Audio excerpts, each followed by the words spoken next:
desire to see God glorified and the lost reached for Christ. And we're so grateful that you're here, taking your time out to be with us. I'm actually just a warm-up for Ravi Zacharias. I can't wait for that session to begin, so I'm going to speak quickly so that we can get to it. I just flew in about I guess it's about an hour and a half ago now, but got here just a little bit ago, and had a wonderful couple of conversations with the guys on the plane. One was an engineer, the other was an art director for the Cartoon Network, and we got into some interesting conversations. But the plane ride reminded me of a very interesting experience I had last year. I was on a plane going from Los Angeles to Colorado Springs. I was going there, and about 2 minutes after we took off, I heard a very uncomfortable noise underneath the plane. It didn't sound normal. And about 5 minutes into the plane ride, I noticed that we were circling in the air. We were not heading east. The captain gets on and he says, "May I have your attention, please? It's come to my attention that we have had a mechanical difficulty. We have a malfunctioning of the landing gear.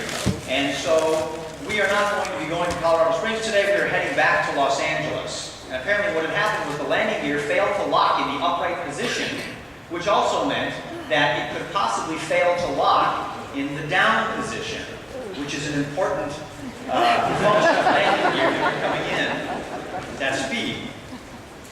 He said, "Please give your attention to the flight attendant."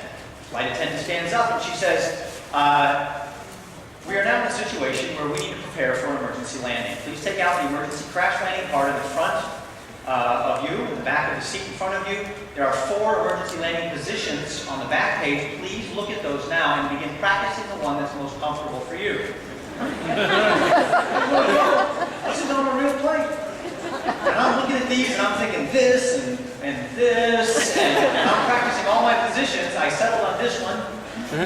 And I've got a guy over here, and I had said hello to a lady across the hall, a little aisleway there, and she was there with her 17-year-old son, and people are pulling out their rosary beads, people are praying. The place was silent, but you know, it was thick with tension. And she told us to practice this, and then she told us that when you hear the captain say the words brace, brace, brace, assume this position and do not lift your head up until the plane's landing. So I'm in this position and I'm thinking, and all these thoughts run through my mind. I'm thinking of my wife. I'm thinking of my kids. That's the first thing going through my mind.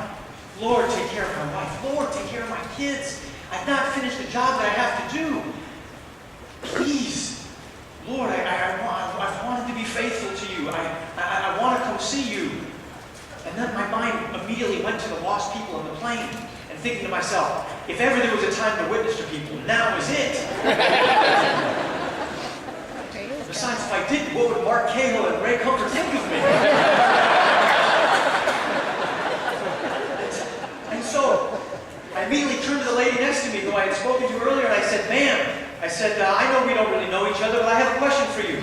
Are things right between you and God? Because now is a great time to think about that." And her reply was, "Oh yes, my brother is a priest in the Catholic Church, so we're good to go." So with terror in my heart, I turned to her and began sharing the gospel with her. Now, what did my mind go to? It didn't go to transubstantiation. I didn't get into papal infallibility. I didn't get into the Apocrypha. We didn't have time for that. We had 5 minutes before we were going up in a fireball of glory. And so, what did I get to? Would you consider yourself to be a good person, good enough to go to heaven? Oh, yes, she did. She went to church, and it allowed us to have a quick conversation that got to the heart of the issues of eternity and the gospel. And these are the principles that you've been learning through this conference and through others. It was a scary moment because no sooner did I finish with the woman than I hear the captain get on and say, "Brace, brace, brace." I looked out the window and we were coming in for the final approach. I got in my position, but I'll admit to you, I kept looking out the window like this. I didn't want to put my head down because I wanted to see the sparks come up on the side. I was waiting for the floor to heat up and come through my shoes, and I wanted to see what it was going to be like. And there were the fire trucks and the fire engines all laid out on LAX runway. It was frightening. But I want to tell you something. As scary as that was, there is something even more frightening to me. There's something scarier than that to me. And it has to do with where my mind went when I first heard that we could have crashed. My mind went to my wife and my mind went to my kids. And the thought that frightens me more than landing a plane without landing gear is coming in at the end of my life, however it ends, finding out that somewhere along the way of being a faithful witness for Christ out there, I've lost the heart of my wife at home. And I've lost the hearts of my children at home. And I've not been faithful at home, in my family, and in my marriage. Because if I blow it there, I've failed.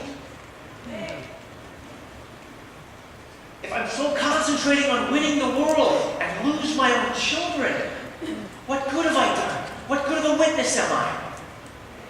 Because that not only affects my life, it affects my children and the next generation and the next generation of Christians who can proclaim the gospel. The children, the souls of my children and their children. I must be faithful at home.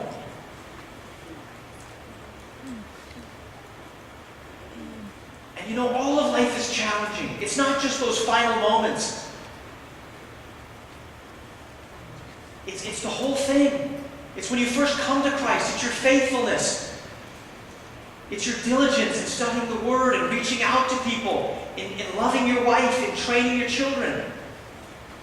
It's a very difficult thing. It's a very challenging thing to keep your family together in this culture. And most men today, sadly, have no idea how to fly the plane of marriage and family. And consequently, more than half of them crash and burn. Now, I know some of you are dying to find out whether or not I survived that plane ride. I have good news for you. Yes, 100% of us survived that ride. We came in for a perfect landing. But unfortunately, that cannot be said for marriages and families today. 50% or more are not coming in for a good landing. They're going up in flames. And so what I'd like to talk with you about today is the subject of balancing your passion and your drive to reach the lost with the gospel, which is right, with a passion and a drive to maintain a healthy home and family. You cannot neglect one for the other. It's tragedy. I'm going to be honest with you and share some personal experiences. There was a time when I got a hold of Hell's Best Kept Secret that I was so lit on fire that I could barely think of anything else. I became so myopic in my thinking that I let other things in my life collapse around me because I was so excited to finally be out of the arena and out of the stands and into the arena of evangelism. And I was talking to Ray Comfort day after day after day after day, sometimes multiple times a day. We were discussing strategies and evangelism, asking questions. And I remember one time my wife picked up the phone, and I said, "Honey, who is it?" She said, "Here, it's for you." I said, "Who is it?" She said, "It's the other woman." She was joking with me, being a little sarcastic. And I didn't really get the point. I missed it. Sometime later, I remember specifically sitting in my living room reading my 10th apologetic book, learning how to reach the lost. And didn't realize that I was neglecting things at home with my wife. And I remember her saying, "Hey, is that a good book?" I said, "Yeah, it's a great book. Let me tell you about how to demonstrate the basis for morals in the universe." She says, "Oh yeah, that sounds interesting." She says, "Hey, did you ever think about reading this book?" Pointing to herself. "How about a chapter?" Sort of stunned, sort of confused. I didn't think I really got the point there. And my wife was so sweet. She found a way of trying to drop clues to me. I remember one time she even asked me, "Kirk, you're so excited about this. Do you ever feel like maybe you needed to be like Paul? Like maybe you weren't meant to be married with kids. Maybe you weren't meant to be an evangelist, go out and win the world. Maybe you should." Do you ever feel that way? That God's called you to do that apart from your family?